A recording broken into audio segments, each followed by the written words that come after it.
तो आज हम लोग स्टार्ट करने जा रहे हैं unit 3 magnetic effect of current. Right, ध्यान दीजिएगा जरा सभी। इससे पहले कि इस पर हम सीधे इसके कॉन्सेप्ट पे आए, कुछ बातें आप लोग जान लें तो अच्छा है। बात कर रहे हैं हम एक चार्ज की, और ये चार्ज स्टेबल है। जो स्टेबल चार्ज होता है वो अपने सराउंडिंग इलेक्ट्रिक फील्ड प्रोड्यूस करता है। ध्यान दीजिएगा, ऐसे है। इस इलेक्ट्रिक फील्ड से रिलेटेड जो भी स्टडी थी वो आपको यूनिट फर्स्ट में कराई गई थी, जिसे हम इलेक्ट्रोस्टैटिक के नाम से जानते हैं। दूसरा है कि अगर चार्ज पार्टिकल मूव कर रहा हो एक कांस्टेंट वेलोसिटी से, तो इसके कॉरेस्पॉन्डेंस एक करंट भी फ्लो होती है, charge flow per unit time. Right ना। और इस चीज को हमने स्टडी किया है यूनिट 2 में, जिसको हम करंट इलेक्ट्रिसिटी बोलते हैं, जिसमें ओम्स लॉ, किरचॉफ लॉ वगैरह आपको बताया गया। ठीक है, इसमें कूलम्ब्स लॉ वगैरह बताया गया था। ठीक है, लेकिन जब पार्टिकल जब कांस्टेंट वेलोसिटी से मूव कर रहा होता है, यानी कि जब उसके अंदर करंट जब फ्लो होती है, तो उस करंट की वजह से भी एक इफेक्ट होता है या एक इफेक्ट पैदा होता है, उसे बोलते हैं मैग्नेटिक इफेक्ट। राइट, यानी कि एक मूविंग चार्ज अपने सराउंडिंग क्या बनाता है, एक मैग्नेटिक फील्ड बनाता है, जिसको हम वेक्टर बी से रिप्रेजेंट करते हैं। तो इस चीज को हमें इस यूनिट 3 में हमें स्टडी करना है, जो कि इसको हम मैग्नेटिक इफेक्ट ऑफ करंट या मैग्नेटिज्म भी कुछ लोग बोल देते हैं। ठीक है, तो यही हम अब स्टार्ट करने जा रहे हैं। तो इसमें जरा ध्यान दीजिएगा सभी लोग। अगर ये हमारे पास कोई कंडक्टर है, ये वायर ही समझ लीजिए, ये कोई कंडक्टर है, ये हाई रेजिस्टेंस का। जब भी आप इसके अक्रॉस करंट जब फ्लो करोगे, तो ये अपने सराउंडिंग मैग्नेटिक फील्ड बनाएगा, जैसा कि मैंने अभी भी बताया। ये बनाएगा, ये नेचुरली होता ही है ये। ठीक है, आपको इसमें अलग से कुछ भी नहीं करना है। ये जो मैग्नेटिक फील्ड बना रहा है, इस मैग्नेटिक फील्ड की वैल्यू क्या है, यानी उसका वैल्यू और उसका मैग्नीट्यूड, मतलब डायरेक्शन।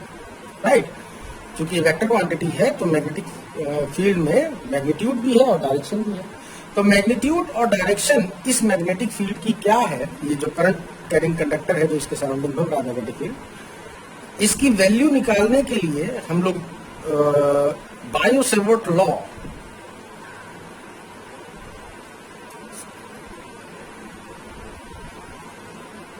की हेल्प से हम इसको निकालते हैं। तो अब हम वही चर्चा करने जा रहे हैं कि बायो-सेवर्ट लॉ क्या है। तो जरा ध्यान से देखिएगा, ये मेरे पास ये कोई वायर है, और इस वायर में मतलब इनफाइनाइटली लॉन्ग है, या छोटा भी हो सकता है, बड़ा भी हो सकता है, कोई सी बात नहीं इसका। इस वायर में आई करंट फ्लो हो रही है। तो इसके सराउंडिंग मैग्नेटिक फील्ड कितना होगा, वो कैसे बायो-सेवर्ट लॉ से जो पता लगाते हैं हम, वैसे पता लगाते हैं कि ये मान लीजिए हमारे पास एक कोई करंट एलिमेंट है। करंट एलिमेंट का मतलब हो गया कि इस वायर के ऊपर एक कोई छोटा सा एलिमेंटल लेंथ लेंगे आप। अगर वायर इस तरह से है और छोटा सा एलिमेंटल लेंथ आप यहाँ पे ले रहे हैं, तो इस को हम डीएल या वेक्टर डीएल से रिप्रेजेंट करेंगे। तो इस वेक्टर डीएल की जो डायरेक्शन है वो करंट की डायरेक्शन में होगी। मतलब अगर ऐसा कुछ है तो करंट की डायरेक्शन मान लीजिए ऐसी है, इसमें ऐसे करंट फ्लो हो रही है। तो इस जगह पर जब आप टेंजेंट लाइन ड्रॉ करोगे, ये वेक्टर डीएल की डायरेक्शन है, ये डायरेक्शन है ऐसे, तो इसकी भी डायरेक्शन ये ऐसे है। समझ में आ रहा है ना बात, लाइक दिस, देखो कॉन्सेप्ट से।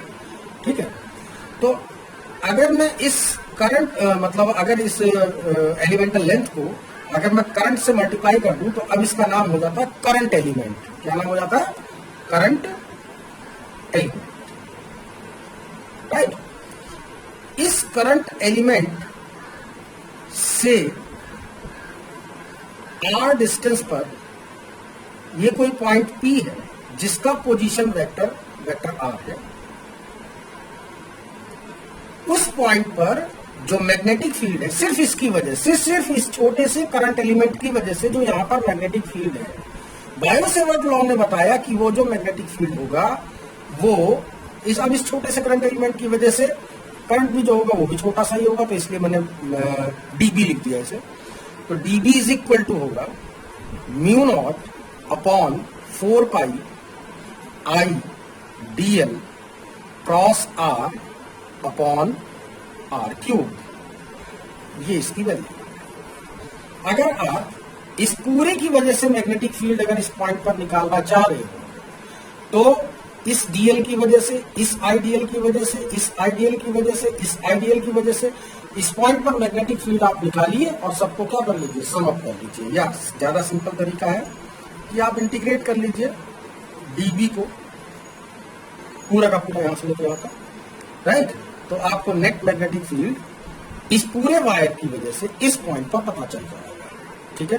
हालांकि ये कॉम्प्लिकेटेड काम है, अलग अलग जगह पर ये जो इंटीग्रेशन होता है वो इजी या कॉम्प्लिकेटेड हो सकता है, ठीक है। अच्छा, अब ये तो हो गई, ये तो इसका वेक्टर फॉर्म मैंने बता दिया। अगर इसका मैग्नीट्यूड अगर निकालना हो तो मैग्नीट्यूड कितना होगा इसका, in magnitude, in magnitude, magnitude में जो वैल्यू आएगी इसकी वो कितनी आएगी बताएं जरा। A cross B is equal to किसके होता है, A cross B is equal to होता है A B sine theta into unit vector N, यही होता है ना। अगर चूंकि आप सिर्फ इसके मैग्नीट्यूड की बात कर रहे हो तो सिर्फ ए बी साइन थीटा होगा, राइट।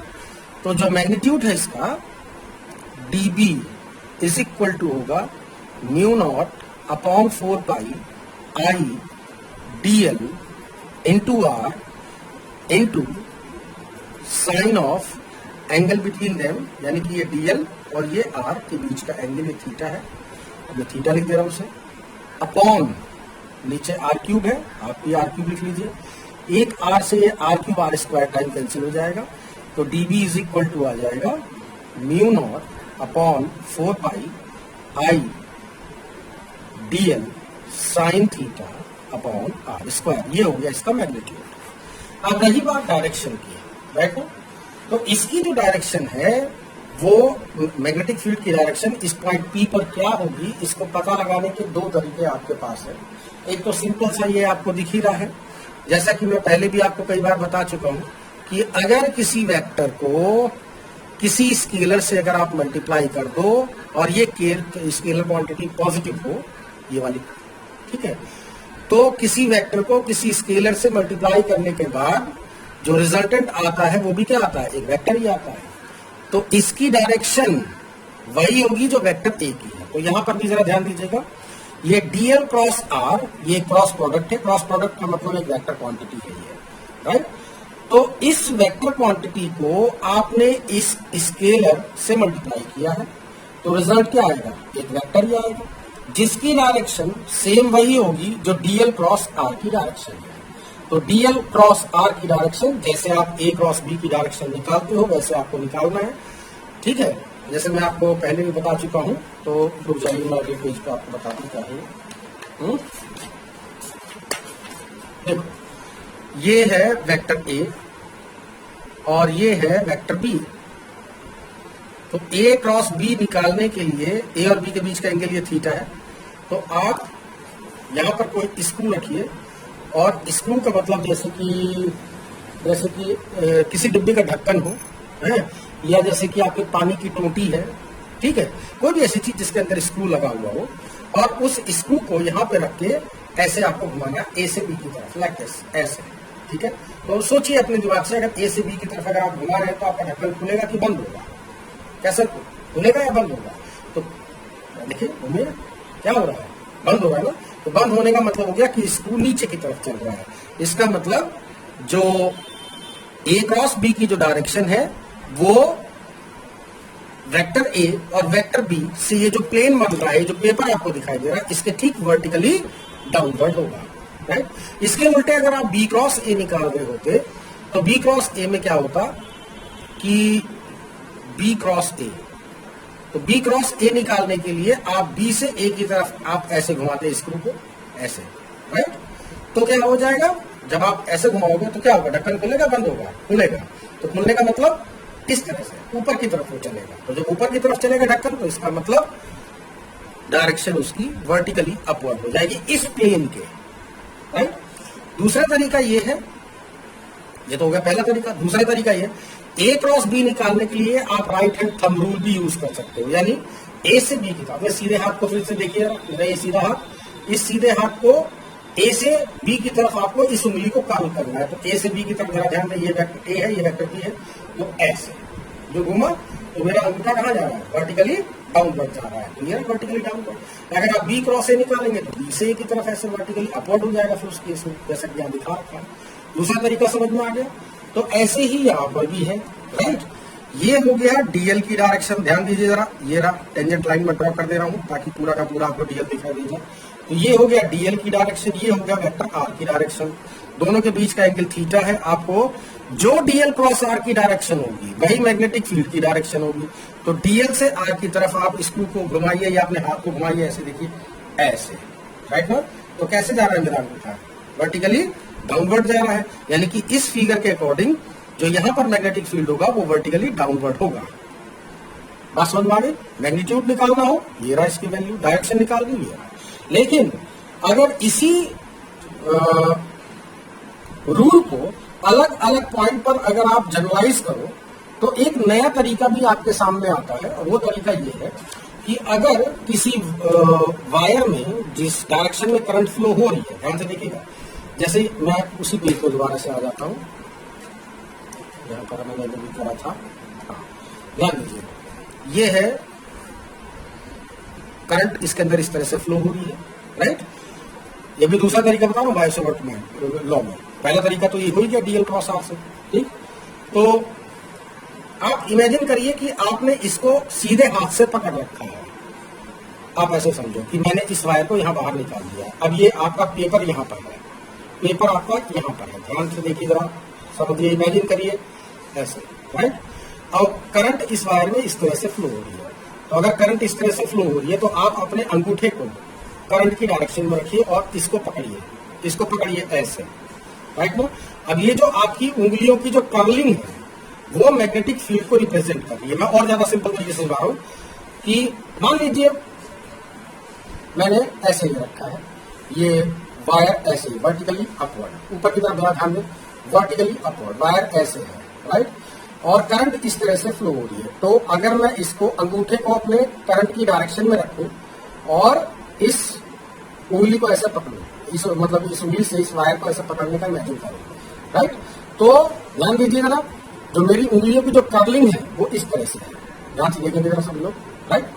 तो अगर ये मान लीजिए करंट की डायरेक्शन है वर्टिकली अपवर्ड, अपवर्ड ले रहे हैं तो चलो अपवर्ड ले लो, डॉट ले लो इसको, ठीक है, वर्टिकली अपवर्ड है। अब मैंने इसको पकड़ा तो कर्लिंग कैसे हो रही है, कर्लिंग इस तरह से हो रही है, राइट ना। तो जो मैग्नेटिक फील्ड होगा, मान लीजिए इस पॉइंट पी पर निकाल रहे हो, जो कि इससे 2 सेंटीमीटर या 4 सेंटीमीटर पे जो भी है, या वेक्टर आर है जो भी मान लीजिए, ठीक है। तो इस पॉइंट पी से होता हुआ ये जो आर रेडियस का जो सर्कल बन रहा है, ये जो आर रेडियस का जो सर्कल बन रहा है, ये मैग्नेटिक फील्ड की डायरेक्शन को रिप्रेजेंट कर रहा है। लाइक दिस, मेरी उंगलियों की कर्लिंग इसी तरह से हो रही थी, ध्यान से देखिए जरा फिर से, ऐसे मैंने एरो ऐसे लगा रखा है। अब आपको जिस पॉइंट पर भी मैग्नेटिक फील्ड निकालना हो, उस पॉइंट पर आप टेंजेंट लाइन ड्रॉ कर दीजिए, ये मैग्नेटिक फील्ड की डायरेक्शन को बता देगा। यहाँ पर मैग्नेटिक फील्ड ऐसे है, यहाँ पर ऐसे है, यहाँ पर ऐसे है, यहाँ पर ऐसे है, समझ में आ गई ना। तो ये है वेक्टर B1, ये है वेक्टर B2, ये है वेक्टर B3, ये है वेक्टर B4। हालांकि ये सारी की सारी वैल्यूज मैग्नीट्यूड में सेम है क्योंकि ये r डिस्टेंस सबके लिए सेम है, ठीक है ना। तो ये मैग्नीट्यूड में vector B1, vector B2, vector B3 और वेक्टर B4 का मैग्नीट्यूड सब वैल्यू सेम है, लेकिन डायरेक्शन अलग अलग होने की वजह से ये सारे के सारे वेक्टर्स अलग अलग है। इसलिए मैंने सबका नाम, एक का B1, एक का B2, एक का B3, एक का B4 रख रखा है, ठीक है। अच्छा, इसके अंदर एक टर्म आ रही है म्यू नॉट। क्या आ रहा है ये? Mu naught. तो जैसे इलेक्ट्रोस्टैटिक में ये है म्यू नॉट, इसको बोलते हैं हम परमेबिलिटी ऑफ फ्री स्पेस। क्या बोलते हैं sir? Permeability of free space. इसका सेम वही रोल है जो इलेक्ट्रोस्टैटिक में एप्सिलॉन नॉट का है। एप्सिलॉन नॉट क्या बोलते हैं? Permittivity of free space. Permittivity of free space. Free space कह लो या एयर कह लो, एयर और फ्री स्पेस लगभग दोनों एक ही तरह से काम करते हैं। दोनों का मतलब ये है कि वो particular surrounding medium magnetic lines of forces को चलने की कितनी परमिशन दे रहा है, या इलेक्ट्रिक लाइंस ऑफ चलने की कितनी परमिशन दे रहा है, उसको हम परमिटिविटी या परमिबिलिटी हम बोलते हैं उसको, राइट। तो मैग्नेटिक की टर्म में इसको म्यू नॉट लिखा जाएगा और इसमें इसको लिखा जाएगा परमिटिविटी या फिर म्यू नॉट, ये एप्सिलॉन नॉट, राइट। जो म्यू नॉट की जो वैल्यू है वो 4 पाई इंटू 10⁻⁻⁷ आएगी। समझ में आ गए? यूनिट अभी हम निकाल लेंगे, मैं बता देता हूँ यूनिट कैसे निकाली जाएगी इसकी। और जो मैग्नेटिक फील्ड की जो एसआई यूनिट है वो या तो आप टेस्ला लिख लीजिए या फिर वेबर पर मीटर स्क्वायर लिख लीजिए या फिर न्यूटन पर एम्पियर मीटर लीजिए। ये तीनों यूनिट आपकी लिखी जाएगी, तीनों की तीनों ये एसआई यूनिट है। बात समझ में आ गई? अच्छा, यहां पर ये बात ध्यान देने की है आपके लिए कि जो टेस्ला है वो मैग्नेटिक फील्ड की एक बहुत बड़ी यूनिट है। इतनी बड़ी यूनिट है कि आपको मैं इमेजिन अगर करवाऊं कि सोचिए कि यहां पर इस पेज पर मान लीजिए 5-6 टेस्ला का मैग्नेटिक फील्ड इस जगह पर है। तो अगर मैं कोई एक का सिक्का इसके ऊपर रख दूं, अगर मैं कोई एक का सिक्का इसके ऊपर रख देता हूं तो आपको इसे हाथ से उठाना ही एक बवाल हो जाएगा, आप उठा नहीं पाओगे उसको। मतलब समझ लो ना, इतना स्ट्रांगली चिपक जाएगा उससे, इतना स्ट्रांगली अट्रैक्टिव हो जाएगा उससे कि आपको हाथ से निकालना बड़ा मुश्किल काम हो जाएगा। इसलिए आमतौर पे हम टेस्ला से थोड़ी छोटी यूनिट यूज करते हैं। सीजीएस यूनिट जो है इसकी वो गॉस है। क्या है? Gauss, right. 1 tesla is equal to 10⁻⁴ gauss के होता है, यानी कि 10,000 गॉस के। ठीक है, जो आप जिस अर्थ सरफेस पे बैठे हुए हो, अब आप ये सोचिए कि गॉस की यूनिट क्या है। जो आप अर्थ सरफेस पे हो अपने, यहाँ पर जो अर्थ सरफेस है वो यानी कि जो आपका अर्थ है वो सरफेस पर जो मैग्नेटिक फील्ड बना रहा है, यानी कि जो अर्थ मैग्नेटिक फील्ड है उसकी वैल्यू 0.4 to 0.5 गॉस के आसपास आएगी। अब आप ये समझ लीजिए, ये इतनी कम वैल्यू का ये वो है। समझ में आ गई बात? ठीक है।